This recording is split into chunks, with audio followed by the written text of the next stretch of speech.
By Way of Sorrow by Robin Guile was such a frustrating read, and that's a good thing.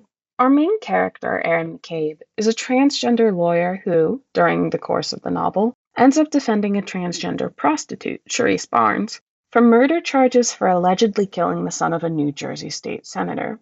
Immediately, the case gets embroiled in intrigue, scandal, and danger as Aaron starts to unravel the truth about Senator Townsend's dearest son and his twisted pastimes. Unfortunately, the truth doesn't matter. See, Aaron and Charisse are playing a rigged game, already starting behind by virtue of being, quite literally, on the defense. While Aaron can occasionally get lucky, she doesn't have the crazy connections of a politician desperate to hide unsightly stains. And the big problem is, unless it's very obvious that he's guilty, people like Townsend are too big to take a swing at least as far as the police and any legal system is concerned. At the same time, both Aaron and Charisse are having trouble getting people to just call them by their names. Time and time again, the reader is shown that basic human decency is something that must be constantly fought for.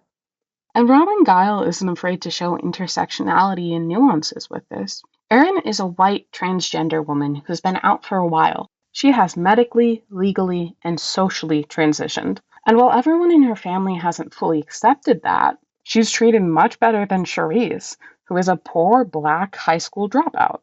Charisse hasn't had the same opportunities as Erin because those opportunities are expensive. How is she supposed to pay for the surgery when living on the streets? Pay to get her name changed? Pay to get a new ID? The text constantly reinforces this inequality.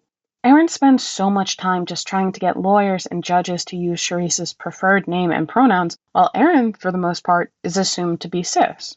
While I think the author treats this discussion with care, it can still be a tough read because of the topics, and Guile doesn't shy away from that.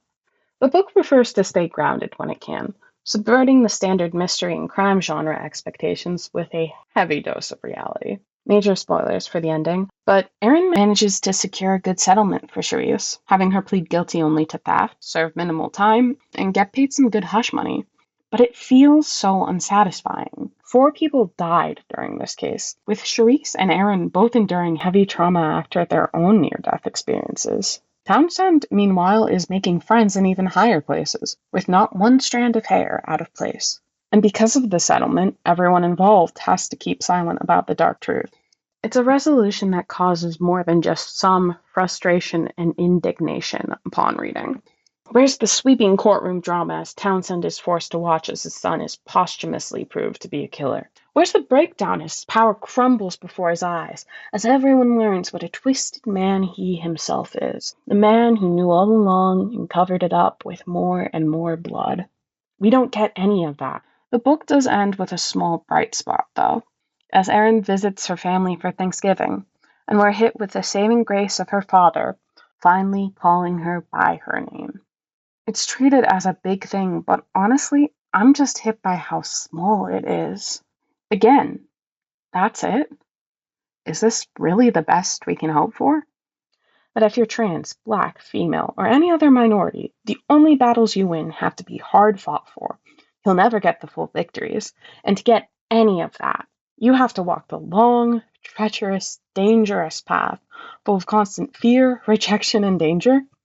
That by way of sorrow is the only way forward. It's a poignant, pointed question Robin Guile leaves us with. One that, given the state of the world we live in, we could spend a moment reflecting on.